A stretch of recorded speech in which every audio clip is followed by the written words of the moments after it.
four different quick little vblog. Oh man, playing on the positive grid here. I gotta turn the volume up a little bit on this amp.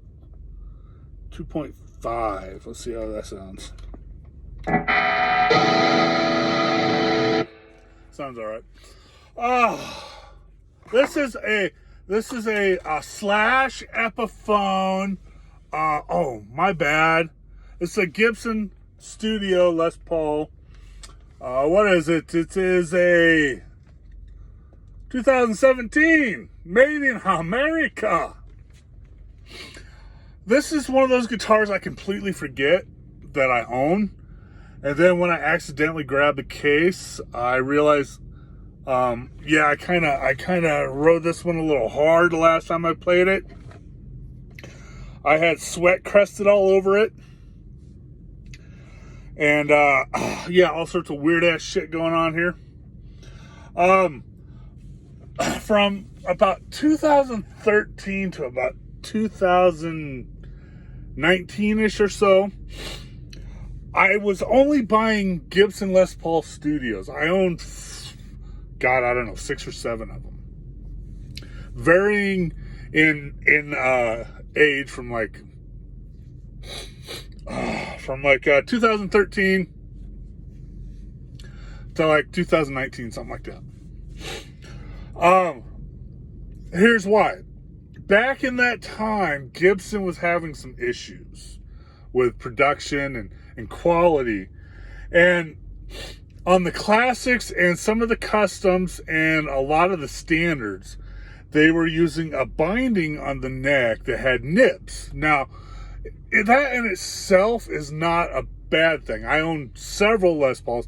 Les Paul 666 and Les Paul 667 all have fret nibs. But back then, they were using a cheaper, thinner binding. So when you would come up to the fret nib on the fret, that nib had a lot of flex in it.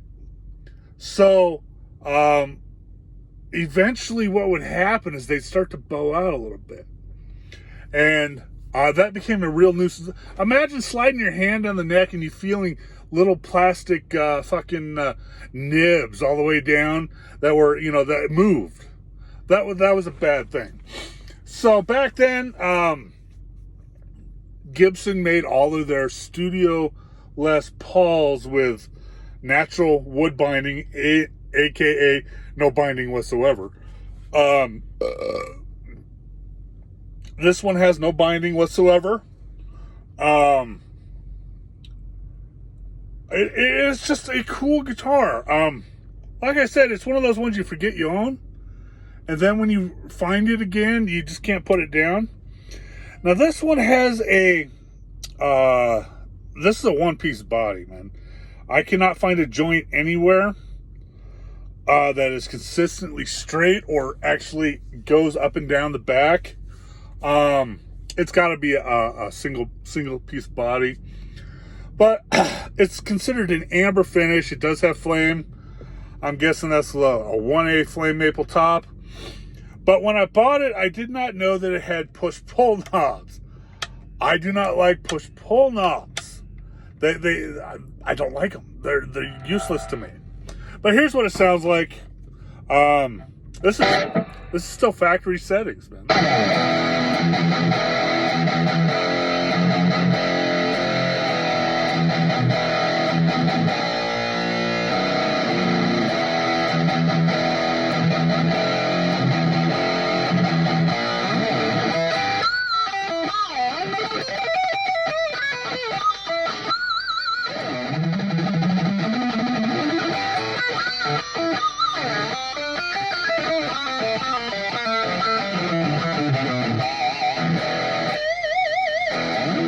As you can hear, it sounds really good. Fucked up a little bit at the beginning, but I'm playing this different distortion on this positive grid amp. I'm playing this. It's called Black Op. Now I'm going to turn the filter up to about 7-ish, if I can get it to do that. the interface for this amp is much better when you have a bigger screen like an iPad. But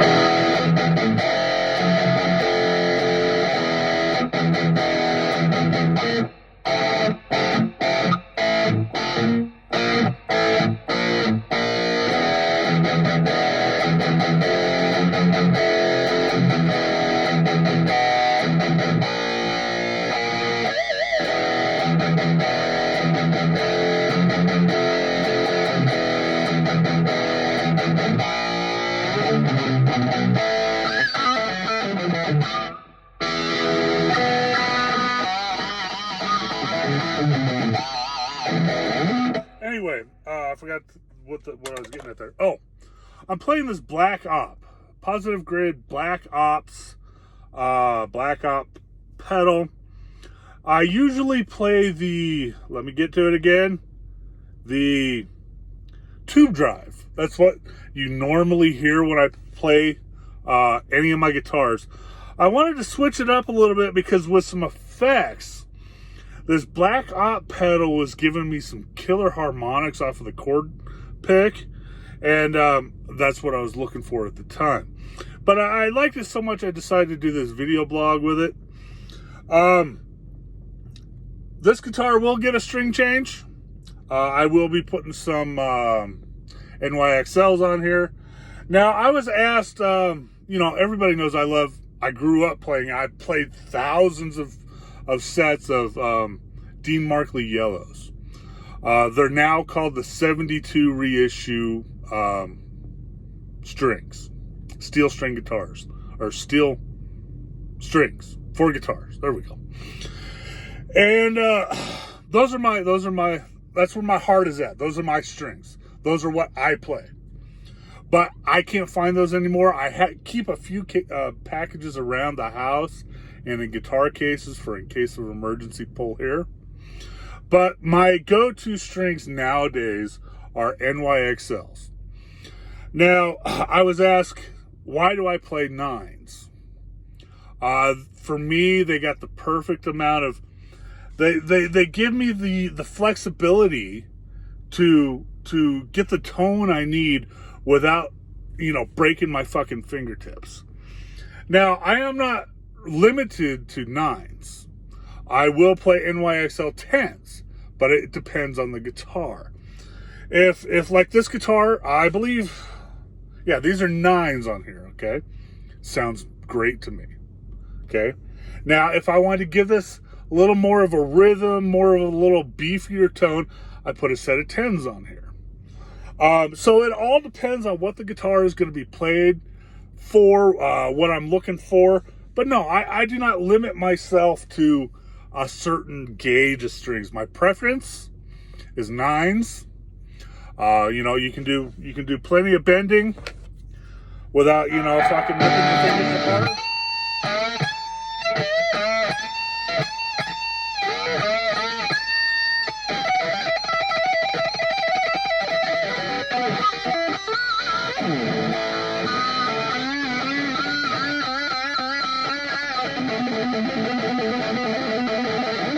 Sorry, I'm still kind of used to the guitar I brought out last month.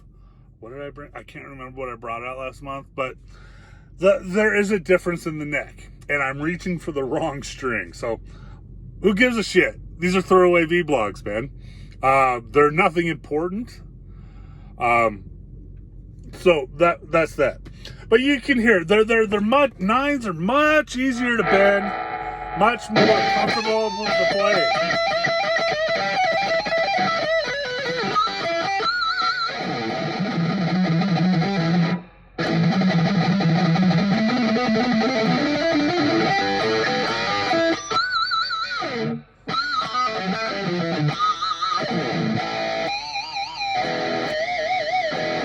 As you can hear, they're much more comfortable to play. Now, there are people I've been hearing about it, are playing sevens. I'm like, I hope you're not bending, man, because fucking thing's gonna pop on the first bend. Whatever gets you off, whatever makes you happy, that's what you play, man. I'm not going to tell you not to, but I prefer 9s. That's just my choice. But it is what time is it? It is 1 o'clock in the morning my time, so you get what you get, man. But to crypto vblog, and then I'll do a little Halloween thing. I'm not gonna sit here and give you a big spiel about crypto or stocks right now. I will give you I told you so about Tesla and quite a few other stocks that I mentioned what I thought the price is going to be come this week. Now, today's Monday. Tomorrow, today's Monday. Okay. Will the markets go up or will the markets go down? Let's take a look at the Easy Ravioli Robinhood account. Let's take a look at crypto. ADA is at 42 cents. Doji the doggy is at 6 cents. Ethereum is at 13.16. Shiba's at 10.99 a million. I really wish I could tell you that the markets are going to look better today and next week. I think, just from a quick glance, I think we're going to have another week of not so great markets. I did add a few stocks to my Robinhood portfolio while I'm waiting for something to go up so I can cash out. I did add some more Ride. See, that's Lordstown Motors. I did add some more Snap. Okay. And I added some Nikola and some Credit Suisse.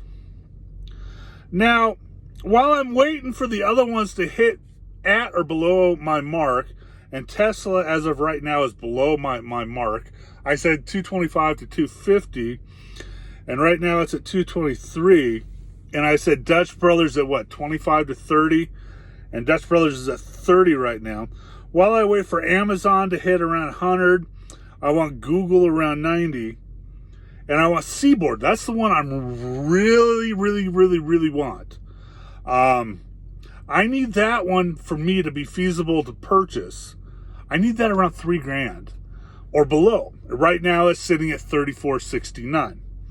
Now, to what I was saying is, I think these stocks might go down a little bit more. I can't tell you exactly because I don't know. I haven't been keeping that close of an eye on the market. But these blue chips, I think, are going to go down a little more. Now, Credit Suisse, Ride, and Snap. Those are all great prices right now. Snap is an iffy one. They're talking about going belly up, blah, blah, blah, blah, blah, blah. I don't see that happening. I see snapping back. Oh, I've been waiting all day to use that one. And I think it's going to do a Coinbase. Coinbase just did the same fucking thing. And within 2 weeks, it went up, $40. I think Snap has potential, but I think it's going to be a hodl. Along with Nikola and Ride. Now, Ride is talking about maybe getting production started by the end of the third quarter, the beginning of the fourth quarter. As soon as they get some output, I see Ride going up. Nikola, I bought one share. I want to keep an eye on it. I bought it at, what did I buy it at? I bought it at $3.29. Right now it's at $3.33. That one I'm going to keep a close eye on it. That's why I only bought one. Now, Credit Suisse.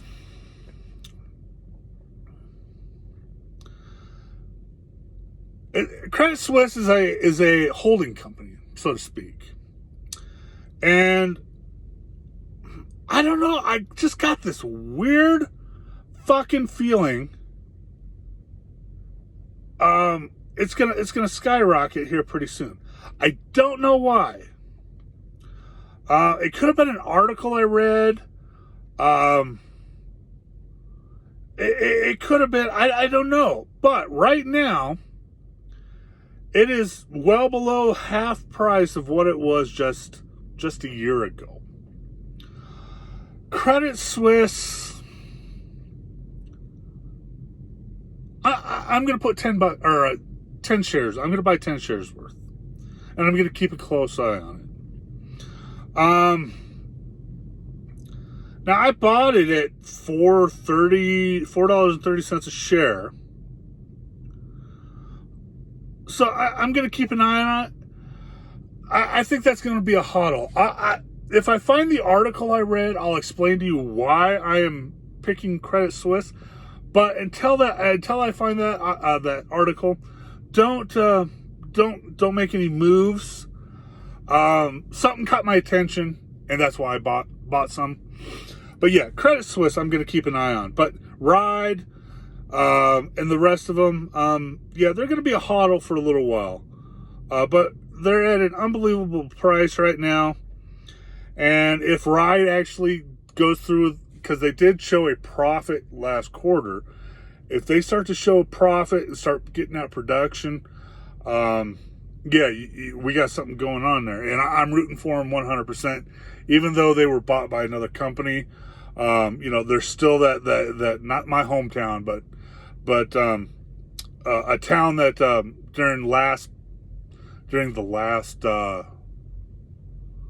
2008, the last recession, they were in a town. They are in a town that was in the last recession hit very, very hard, and I'm looking forward to them going up and producing and moving up.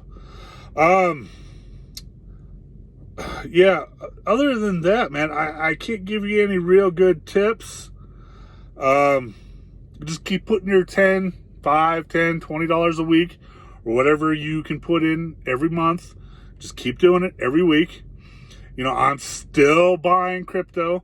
I'm still buying stocks. I'm just not buying at the amounts that I was just 2 months ago.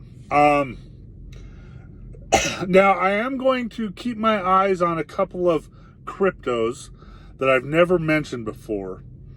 Let me get down here. I got a lot of crypto. I'm going to keep my eye on Stargate Finance. They got an interesting product happening. I'm kind of curious, but I'm not going to buy more than 20 or 30 of them. Then you got Polka Starter. I think that one has potential. And where'd the other one go? I was just looking at it. Damn it. Oh, keep your eye on Audius, man. Our audio. That one's at a good buy price. Damn it, where'd it go? 1 inch. Keep an eye on 1 inch and Polkadot. There it is. I'm gonna dump another $20 into Terra 2. I've been watching this one rise slowly since the crash a few months ago of Terra. I know that they have one hell of a project base going on, and I bought Terra 2 for like $1, right? I took a gamble. I said, fuck it. Let's just see what happens, man. Kind of like where'd it go? Terra Classic. I own like 1 million of those, and I'm like, fuck it. Let's just see what happens, man. Terra Classic is on the rise, and Terra 2 has outperformed Pancake Swap. Okay, like I said before, Pancake Swap is a ways away from a good run. They don't have enough projects under their belt yet. But my top 5 right now are of course Shiba. That's my baby. and Polka Dot 1-inch, internet computer, Terra 2, and of course Sushi Swap. Now these are all good buys. They're all good hodls. You know, the market sucks right now, and it will suck for a while to come. So, you know, buy one or two here and there. Buy 10 or 20 here and there. If you think the price is going to drop, hold on. Buy it when it drops. But make sure you buy it. All right, I got really nothing else to talk about. I added a whole shitload of spend the dollar tokens. I haven't added them yet to the what the fuck is it? The CoinGecko page yet. I'm sorry.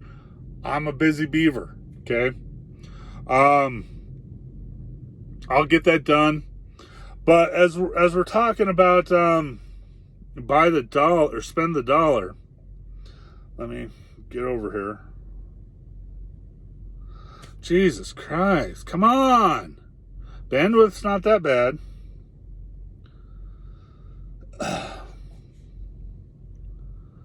I wanted to tell you where I upped my position in one of my spend the dollars. I upped my position in Cyber Dragon by a couple of bucks, okay? Now you're going, well, who cares? That's oh my God. It's been a long day. That is, upping my position by a few dollars is a good sign. Where'd it go? I wanted to say I officially own 5.2 billion baby doji. That is the largest sum of tokens I own. 5.2 billion. I'm not going to do anything. I'm not going to add. I'm not going to take away. I am going to let that sit. Now, I'm going to tell you, I posted an article on the Facebook page, the Easy Ravioli Facebook page, about zombie cryptos.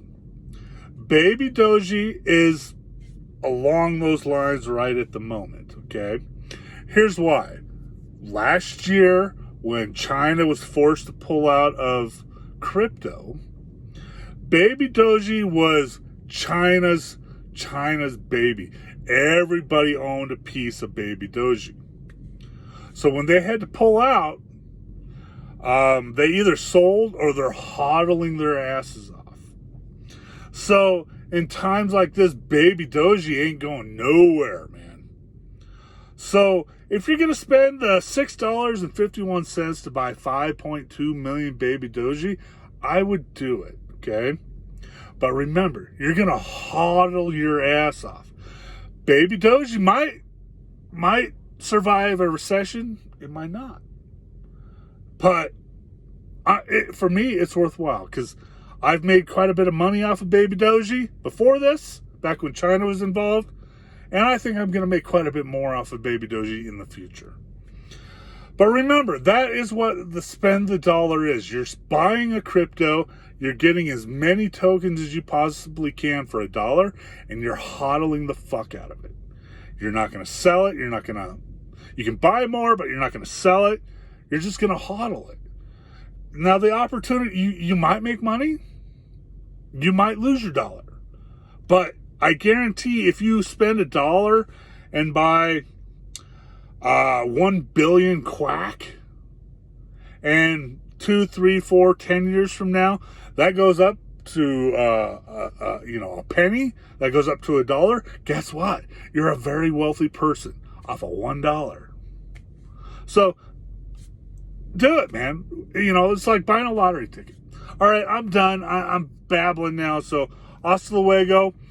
I wanted to mention Halloween. I was just informed by my daughter that my 16-year-old daughter that I embarrass her. That's why she doesn't like to go out in public. And of course, my wife, her mom does too. And so this has come to my attention.